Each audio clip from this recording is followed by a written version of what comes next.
வணக்கம். இன்றைக்கி நம்ம ஒரு சிக்கன் கிரேவி ஈஸியாக எப்படி செய்கிறதுன்னு பார்க்க போகிறோம். இங்கே நம்ம 5 கிலோ சிக்கன் செய்ய போகிறோம். ஸோ அதுக்கு ஒரு பாத்திரத்தில் 200 ml ஆயில், எண்ணெய், பட்டை 3, கிராம்பு 5லேருந்து 6, ஏலக்காய் ஒரு 4, வெங்காயம் பார்த்திங்கன்னா 1.5 கிலோ போடணும். அதை சேர்த்துட்டு கொஞ்சம் கல்பாசி, அப்புறம் பச்சை மிளகா. நான் இங்கே காரம் கம்மியாக செய்கிறனால நான் 5லேருந்து 6 போட்டிருக்கேன்.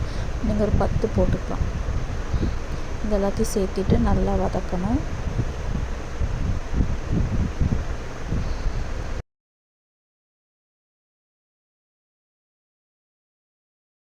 இதுக்கப்புறம் நம்ம ஒரு பவுடர் ரெடி பண்ண போகிறோம்.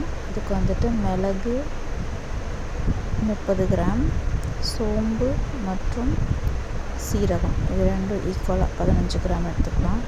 அதுக்கப்புறம் அதை நல்லா வறுத்து பொடி பண்ணிக்கோங்க.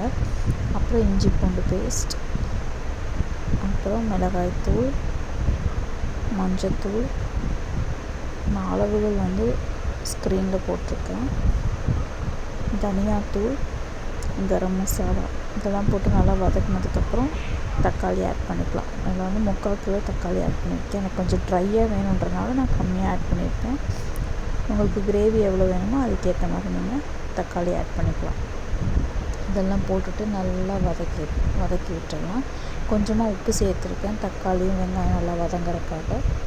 இதுக்கப்புறம் நல்லா வதங்கினதுக்கப்புறம் நம்ம சிக்கனை ஆட் பண்ணிடலாம். 5 கிலோ சிக்கன் எடுத்துருக்கோம். அதை ஆட் பண்ணிவிட்டு நல்லா மிக்ஸ் பண்ணிக்கோங்க.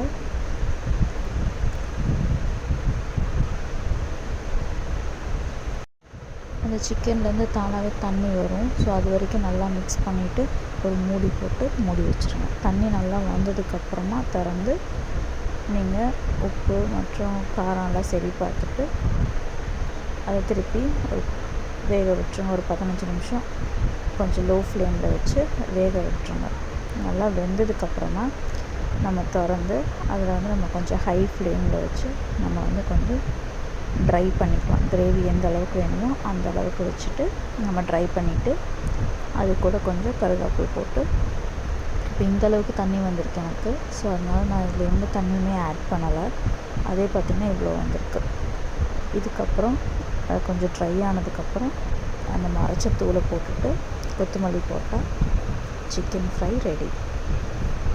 செஞ்சு பார்த்துட்டு எப்படி இருக்குன்னு சொல்லுங்கள். தேங்க்யூ.